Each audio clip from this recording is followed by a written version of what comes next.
आप सभी को आपके भाई आदित्य की तरफ से जय मसीह की। आपका स्वागत है आपके अपने YouTube चैनल पुकार में। इस चैनल में हम लोग रोज बाइबल के नए अनसुलझी कहानियों से आपका राब्ता कराते हैं और उन रहस्यों से पर्दा उठाते हैं। ये सिर्फ एक नाम नहीं है पुकार, ये एक बुलाहट है परमेश्वर की तरफ। हमसे जुड़िए और बाइबल के उन अनसुलझे रहस्यों को समझें और दूसरों के साथ भी इन्हें साझा करें और बाइबल के ज्ञान को बांटें। परमेश्वर आपको आशीषित करेंगे। आज हम बात करने जा रहे हैं दुनिया के सबसे पुराने और प्रभावशाली धर्मों में से एक यहूदी धर्म और इसी धर्म की कोख से पैदा हुए ईसाई धर्म। दोनों धर्मों की जड़ें एक ही पैगंबर या कह सकते हैं अब्राहम से जुड़ी हैं। दोनों एक ही ईश्वर को मानते हैं। दोनों एक ही पवित्र परंपरा से निकल। इतना सब कुछ एक जैसा होने के बाद भी क्या आपको नहीं लगता कि इन दोनों धर्मों का रिश्ता बहुत मजबूत और अटल होना चाहिए था? लेकिन सच्चाई बिल्कुल इसके उलट निकली। इतिहास गवाह है कि दोनों धर्म सदियों तक एक दूसरे से टकराते रहे। इतनी भयानक लड़ाइयाँ हुई कि लाखों लोग मारे गए, एक दूसरे के ऊपर आरोप लगे और एक धर्म लगभग पूरी दुनिया में समट कर रह गया। सवाल ये है, जब जड़ एक थी तो टकराव क्यों हुआ? आखिर ऐसा क्या हुआ कि भाई भाई का दुश्मन बन गया? आज की इस कहानी में हम आपको ले चलेंगे लगभग 2000 साल पुराने उस इतिहास में जहाँ से टकराव का प्रारंभ हुआ था। हम जानेंगे कैसे आस्था, राजनीतिक और सामाजिक दबाव इंसानों के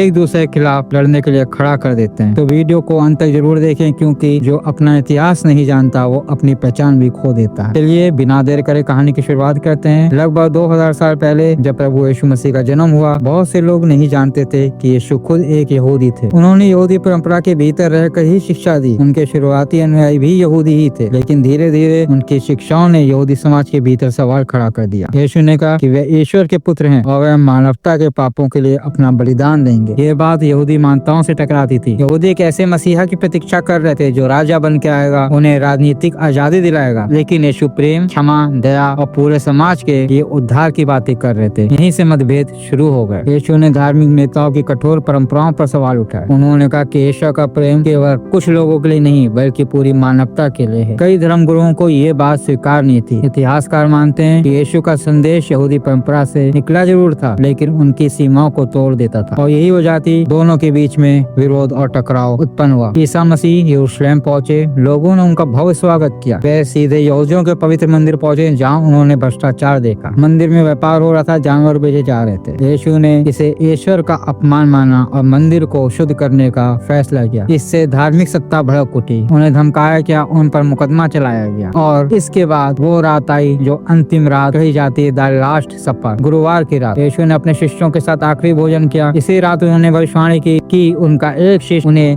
नकार देगा और ठीक वैसे ही हुआ। पतरस जो उनके सबसे करीब था, 3 बार उन्हें पहचानने से इनकार करा। बाद में वो जीवन भर पछताता रहा और इसी रात ये भविष्यवाणी हुई थी कि उनका एक शिष्य उनको पकड़वाएगा और ठीक वैसा ही हुआ जो कि आप लोग भली बातें जानते हैं। यीशु को गिरफ्तार किया गया। मामला यहूदी परिषद के सामने पहुंचा। उन पर आरोप लगा कि वे विद्रोह फैला रहे, लेकिन मृत्यु दंड देने का अधिकार केवल रोमन गवर्नर के पास था। उस समय यरूशलेम का शासक था पेंतुस पिलातुस। पिलातुस ने खुद कहा कि यीशु निर्दोष है, लेकिन भीड़ के दबाव में आखिरकार उन्हें मौत की सजा सुना दी गई। कहा जाता है कि उसने अपना हाथ धोकर कहा, इस खून का मैं जिम्मेदार नहीं हूँ। यीशु को गोलगाथा ले जाया गया। उनके हाथ पांव में कीलें ठोकी और वहीं उनका अंत हुआ। यहीं से एक ऐसा जहर शुरू हुआ जिसने सदियों तक दुनिया को जलाया। ईसाइयों के मन में धारणा बैठी कि यीशु की मौत के लिए यहूदी जिम्मेदार हैं। आने वाले सैकड़ों साल तक यहूदियों को सताया गया। क्रूसेड के समय, ब्लैक डेथ के दौरान और मध्यकालीन यूरोप में हर जगह यहूदियों को निशाना बनाया गया। उन्हें गेटों में बंद किया गया, नौकरियों से निकाला गया, जबरन पहचान चिन्ह पहनाए गए, उनको मारा गया। फिर आया 20वीं सदी का सबसे काला अध्याय, होलोकास्ट, जहाँ 60 लाख यहूदियों को मौत के घाट उतार दिया गया। होलोकास्ट के बाद दुनिया जागी। ईसाई चर्च ने स्वीकार किया कि यहूदियों पर लगाए गए आरोप गलत थे। 1965 में वेटिकन काउंसिल ने साफ साफ कहा यीशु की मृत्यु के लिए यहूदियों को दोषी नहीं ठहराया जा सकता। यहीं से रिश्तों में सुधार की शुरुआत हुई। आज कई ईसाई और यहूदी संगठन मिलकर शांति और समझदारी के लिए काम कर रहे हैं। दोस्तों, ये कहानी सिर्फ इतिहास नहीं, ये इंसानियत की परीक्षा है। नफरत कैसे पीढ़ियों तक जिंदा रहती है और समझ कैसे उसे खत्म कर देती है। अगर आपको ये कहानी सोचने में मजबूर कर गई हो तो कमेंट जरूर करें और कृपया करके लाइक और शेयर इस कहानी को जरूर करें, क्योंकि आपके द्वारा की गई पहल किसी मसीह विश्वासी भाई बहन के अंदर एक मानवता का, एक ज्ञान का उजागर करेगी। परमेश्वर का अनुग्रह सामर्थ्य आपके साथ सदैव बनी रहे। आमीन।